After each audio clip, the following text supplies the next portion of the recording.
Yan, dito tayo sa labas ngayon mga kabiyanan at hahanap tayo ng ulam, no? Dahil sa bagyo, kailangan natin magsabaw. So, bibili tayo dito. Dito tayo sa tindahan ni Amy. May ano mo ako? Oy! Sarap na.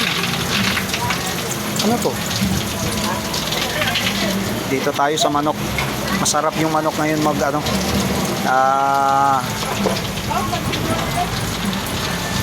sabaw tayo ng manok. Wala yung sa pitso dito, eh. Hindi to, wala. Anoan mo nga ako na. Yung dito niya. Yan. Para haluan ko nito. Ayan. Dito tayo. Mamili tayo sa labasan. At dito tayo sa kayaan. Dahil maulan, masarap maghigop ng sabaw. Relax ka lang dyan, Day. Walang lakad ngayon. Dito tayo sa tindahan ni Amy. No? Dito tayo bibili ng manok na ating ulamin ngayong tanghali dahil mulan.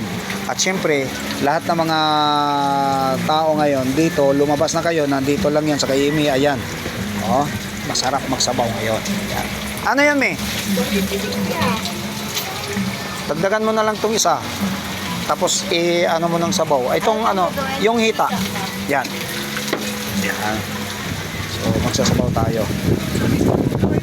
Sige. Gawin mo na lang pag tinula.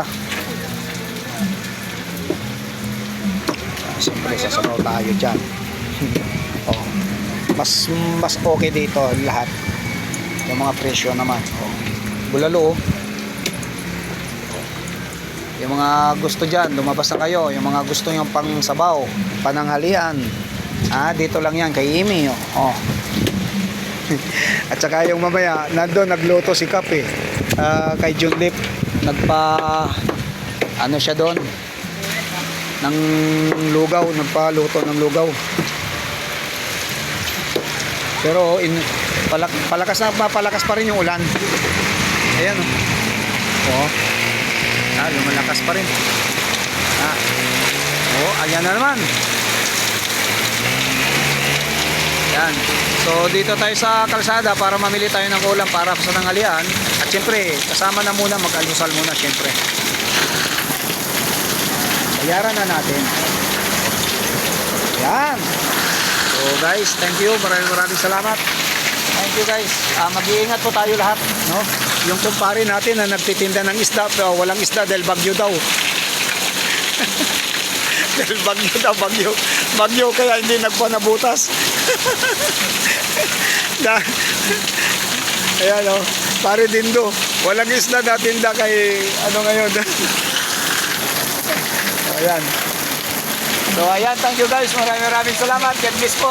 Mag-iingat po tayo lahat, no? Dahil malakas ang ulan, dahil nandyan si Bagyong Owan. Yan, malakas. So maraming salamat. Lord, gabayan mo kami lahat. God bless po. Yan.